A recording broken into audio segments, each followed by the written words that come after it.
ಸಿದ್ದರಾಮಯ್ಯನವರ ಬಣದ ಕೆಲವು ಶಾಸಕರು ಆಸ್ಟ್ರೇಲಿಯಾ ನ್ಯೂಜಿಲೆಂಡ್ಗೆ ಹೋಗಿರುವಾಗ ಸಚಿವ ಸತೀಶ್ ಜಾರಕಿಹೊಳಿ ಅವರು ಕೆಲವು ಶಾಸಕರು ಮತ್ತು ಕೆಲವು ಜಿಲ್ಲಾಧ್ಯಕ್ಷರನ್ನು ಕರೆಕೊಂಡು ದೆಹಲಿಗೆ ಹೋಗಿರುವಾಗ ಉಪಮುಖ್ಯಮಂತ್ರಿ ಡಿ.ಕೆ. ಶಿವಕುಮಾರ್ ಅವರು ಅಸ್ಸಾಂನಲ್ಲಿದ್ದಾರೆ.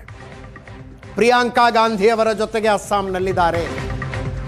ಅಸ್ಸಾಂ ವಿಧಾನಸಭಾ ಚುನಾವಣೆಗಳಿಗೆ ಅವರು ವಿಶೇಷ ವೀಕ್ಷಕರು.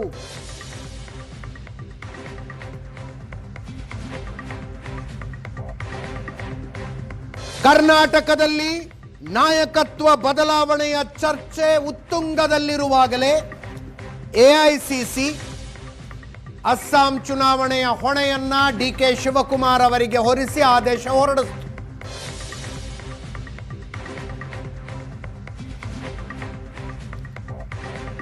ಅದರ ಭಾಗವಾಗಿ ಅವರು ಅಸ್ಸಾಂನಲ್ಲಿದ್ದಾರೆ. ಕಾಮಾಖ್ಯ ದೇವಸ್ಥಾನಕ್ಕೆ ಭೇಟಿ ಕೊಟ್ಟಿದ್ರು.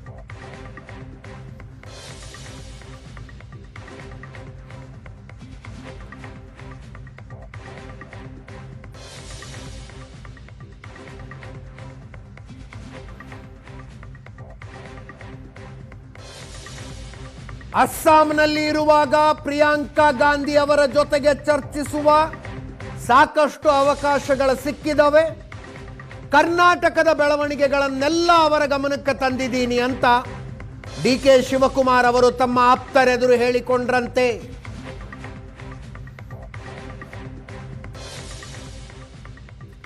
ಬೇರೆ ಬೇರೆ ನಾಯಕರ ಹೇಳಿಕೆಗಳು,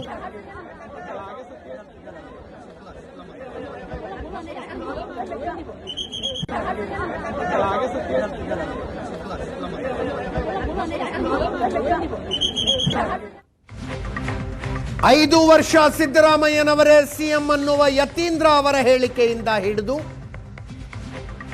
ನಾಯಕತ್ವ ಬದಲಾವಣೆಯ ಬಗ್ಗೆ ಮಾತನಾಡ್ತಾ ಇರುವವರು ಬೀದಿ ನಾಯಿಗಳು ಅನ್ನುವ ಅರ್ಥದ ಮಹದೇವಪ್ಪನವರ ಹೇಳಿಕೆಯ ತನಕ ಶಾಸಕರುಗಳ ವಿದೇಶ ಪ್ರವಾಸವನ್ನೊಳಗೊಂಡಂತೆ ಎಲ್ಲವನ್ನೂ ಪ್ರಿಯಾಂಕಾ ಗಾಂಧಿ ಅವರ ಗಮನಕ್ಕೆ ತಂದಿದ್ದೇನೆ ಅಂತ ಡಿ.ಕೆ. ಶಿವಕುಮಾರ್ ಅವರು ತಮ್ಮ ಆಪ್ತರ ಹತ್ರ ಹೇಳಿಕೊಂಡ್ರಂತೆ.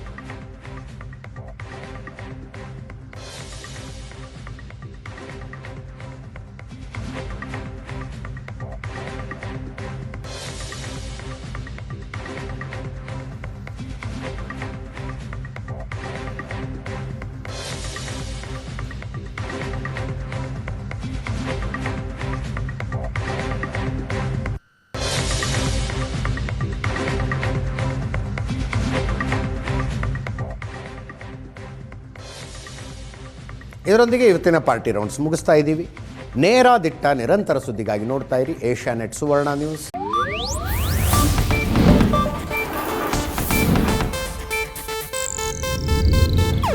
ಇದು ಏಷ್ಯಾನೆಟ್ ನ್ಯೂಸ್ ನೆಟ್ವರ್ಕ್ ಪ್ರಸ್ತುತಿ.